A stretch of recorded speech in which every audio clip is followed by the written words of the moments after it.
Alright guys, welcome back to the channel. Today we're looking at the Wooster, which is gonna be I would say one of it's not my best game ever. It's kind of weird. We try to push in on this right side pretty hard. We already get spotted, so that pretty much tells us that there's a destroyer kind of in between those islands at sea, which is the really smart play to do if you're a destroyer, because it gives your team spotting. So we're not going to be able to sit here for long, and the reason why I'm playing Wooster right now is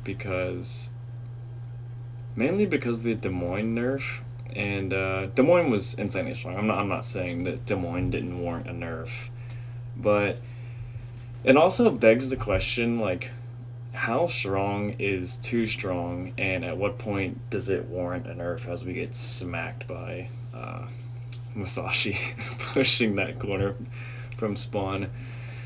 So we're finding out real quick that we're not in a good spot, and the miner comes out. But the biggest thing with Wooster is it gets gets PC DPM. You can get the reload. I think I'm traveling at like a 3.5-second reload. And obviously, as you guys know, the Wooster on Legends has a 32mm bow, which is pretty ridiculous. So it has insane DPM, and it also has pretty significant armor at certain times. So, I've been playing, I was like, okay, Des Moines gets nerfed, I get it. Yamato's gotten nerfed, I don't really get that one. Alaska gets buffed and then nerfed in weird ways. Conqueror hasn't been touched at all. Shima hasn't been touched at all. There's just the balancing of legendary tier is so weird to me, and I don't understand, like, in the devs' eyes, like, how is this ship performing better? Obviously, yeah, it's a bit of a weird issue because we don't really know how well these ships are doing, because it's very few and far between where we can actually see or get answers on how ships are doing. I think it's my understanding, if I can remember correctly, Blip said that Worcester is one of the worst performing ships at legendary tier, which is just insane. I mean, I'm not running EOP here, I'm running a full reload build, so 17% chance of fire, 3.4, 3.5-second reload. HE does pin 30 mil, so Des Moines gets pretty ruined under this HE as a lot of things, and the fire chance is just ridiculous. Like, it's broken. This game I am actually running Reginwald as well, on top of Scott, and then I think Kuznetsov? Yeah, Kuznetsov, to give us a little bit extra range. And the reason why I'm running range, a little bit of range, is because the fire chance is so good, you really only need like 2 or 3 salvos max to put those sticky fires on BBs. And you're going to see that a lot this game. We're going to run up 350,000 damage in this game. And there's a lot of times where the range really put me in a spot to where I can't do too much damage, but I know the damage con is off on a battleship or whatnot. So if I can shoot twice because I have the range and stick a double perma-fire on someone, that's a lot of damage that a lot of BBs can't really deal with, and that also goes hand in hand with the 17% chance of fire, which is just ridiculous. Now this is where the game gets weird, because as you can see, half of my team is over on the A side, not really doing too much. They are capturing A, which is very, very important, because I believe we win this game by like 8 points, and I am getting pushed out of this spot here. I can't really... sorry, yawning. I can't really stay here. I don't have enough firepower to actually tank. The Yama's pushing around, and the Mino, and a full health Wooster, which is over here as well. And we only have a Shima. So I take it upon myself to take this chance to pretty much get out of dodge. And the Shima play that's going to stay here actually probably, I would say for sure, wins us the game here. I mean, you're going to see what he does, but he plays it perfectly. He knows he's pretty much dead here. So what he's going to do is stick himself into a position where the enemy is going to have to push him, and he actually gets 2 really, really important kills, which is really nice because, I mean, this game is close. I mean, I played this last night, and it was just like, wow, that was actually insanely close as he kills the Shima with Taurus, which is massive. So, I'm being pushed out here. I can't really stay on this corner. I can't really push mid into B because there's also Yamato to the right of it. So, I'm thinking, where can I still be useful? Well, there's Musashi right here. Maybe let's just get into a position where we can pick on one target, whittle them down, and move on to the next one. Because, again, as you can see, like I lost half my HP the first of the game. So we have to play pretty passive, and I end up pretty far away at the very end of the game. But, you know, in all honesty, there was so many things that I was thinking about, like gameplay-wise. I was like, if I push in here, I could die. And if I did die, we would have lost. So again, Musashi, if we shot like what, 2 salvos at Musashi, got a, 2 fires. 2 fires usually means, use a damage con.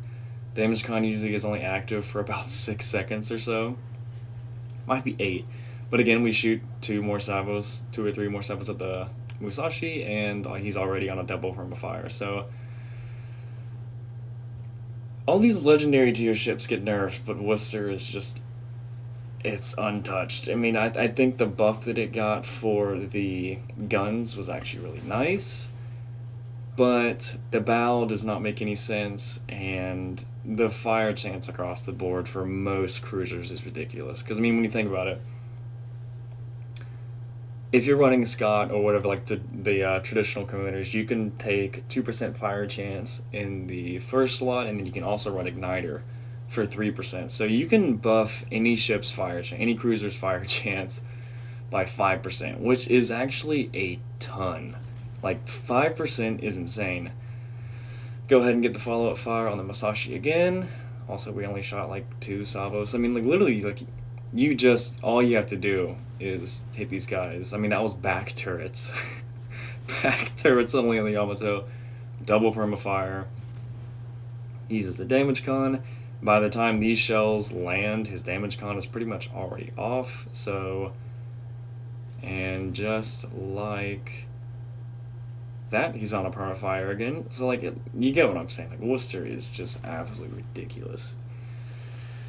It's insane. And you see me, like, I'm in a weird spot here. Like, I'm pushed away, but there's also, like, a lot of threats coming through. The Shima actually also kills the Mino over there. Unfortunately, the Wooster gets to him, but really, honestly, really good job over there. For sure. And kind of just playing definitely safe, because also, like, half of my team that's still left, like, I don't know what they've been doing over there, but they're not pushing through, so it's leaving me to be, like, the only target for a lot of people to shoot at. And I don't want to push too far, because then the Wooster's going to be over there. And as you can see, look at the AP. I mean, the fire chance is ridiculous, but the AP DPM on this ship, I think, is really slept on, and people just don't shoot it. Yamato was not perfectly, like, broadside. He was slightly angled. Even at this range, we were getting like 4 or 5K salvo. Like, it's ridiculous. When you can combine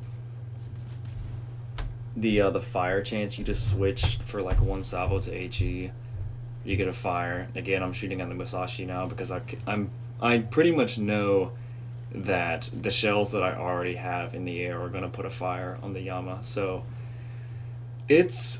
Wooster is brutally effective. Now, do I want Wooster to be nerfed? Honestly, I don't know. It's such a... Legendary tier is so weird because I feel like a lot of ships are getting nerfed before there's really any time to have counters to come out and technically nerf them anyways. Like, take Yudachi, for example. Yudachi was really, really strong when it first came out. It didn't receive any nerfs. But once Carriers came out, Carriers pretty much indirectly nerfed Yudachi because Yudachi has absolutely no AA. So I wish they would have gone that route with Legendary tier. You know, I don't think Yama needed its nerf. There's a few that I agree with. Alaska was probably too overbaked, but also that's a weird issue because it had a flippin' also has a 32 millimeter bow. Stalingrad still makes no sense to me nerfing the AP DPM, which is literally the only DPM it has because it doesn't have HE. So, I don't know. I wish they would just hurry up releasing ships because releasing new ships and power creep nerfs ships anyways. Like they're just nerfing these ships without even having like proper, you know, counters for the ships. And like as soon as like Yamato gets nerfed, Conqueror comes out, and it's just like, why? Why would you nerf Yamato? Because Conqueror is pretty much like the bane of all BB's existence. Like Yamato is already gonna take a hit in its performance anyways. When there's Conquerors running around, they can just smack it with HE for no reason. I don't know. It's just me. But we are creeping over 300,000 damage. And this is where we also hit another oh shit moment. So we're spotted, probably from B. I kind of wish I had a little bit more damage on that Wooster, but again, at that range, hitting a moving target is pretty difficult. And I want to turn in here, but I'm really conscious about where that Yamato is, so we go dark. I'm like, okay, based on his last spotting, we probably should not be, you know, detected. We can probably make this turn and push in, because we have to make a play here. We're going to lose on points if we don't make a play. So, little brown pants moments here. We missed the spot on the Musashi. But yeah, Yamato just comes straight across, and this is what I'm going to do here, is I'm waiting for his turrets to face me, because it'll take people a couple seconds, and then as soon as you know, once you see the turrets that are aimed at you, wait about a second, like just a second, and this depends on how far away, but I was thankfully flat broadside, so I pumped the brakes all the way to reverse and turned out, and luckily he missed and overshot us a little bit and only overpinned. We've already managed to put a double from a fire after we had already lit a fire or two on the Yamatos. And I'm saying, like, the salvos with this fire chance are so deadly for battleships, and it's just absolutely ridiculous. We get a little bit lucky there because Musashi shooting at us. I also get lucky with Yamato there. And this is the point of the game where I'm just like, man, I'm really far out here and I don't really know. But also, this is where Kuznetsov comes in, which is very nice because I can shoot the Musashi right now and at least stay somewhat effective while trying to finish this match out. And our friendly battleship thankfully comes around. I actually don't think we get a fire here, which is very... Do we? Oh, we do. Yeah. See? I mean... We just shot like 3 salvos, and it's pretty much just as long as you hit the target, it's almost guaranteed to put a fire. We're up to 35 fires, by the way. Nerf Des Moines, nerf Stalingrad, you know, nerf Yamato, but Worcester's fine. Worcester's totally fine. Nothing to see here. Nothing is wrong with this. I mean, in the right hands, this ship is just completely busted, and it's not even close, and it's only going to get stronger. That's the thing about Wooster. It's only going to get stronger if it's left as it is, because when legendary carriers start coming out, Wooster has the best AA pretty much in the game. So, it's going to be better overall, and it's an insane AA ship for those carrier games, and it is insane versus surface targets. So, I don't know. This is definitely my personal best for damage, I can tell you that much. I think we're getting front turrets off in the Musashi, get another fire. And see, like, we're still doing really good damage on the Musashi, even without EOP. EOP really wouldn't matter versus Yamato anyways, but we end up winning by like 6 points. 6 or 7, I can't remember the number. But yeah, anyways. That, I believe, is the Wooster damage record. 17% chance of fire is totally fine. Wooster is totally fine. Let me know what you guys think they should do with this ship, but I think it's completely busted. It is, in my mind, 37 fires, running Scott, as you can see there. Going over a couple things. Yeah, Reginwald. Both fire chances, punch through, fixated, refill station. Yeah, but let me know what you guys think. I will see y'all in the next one. Peace.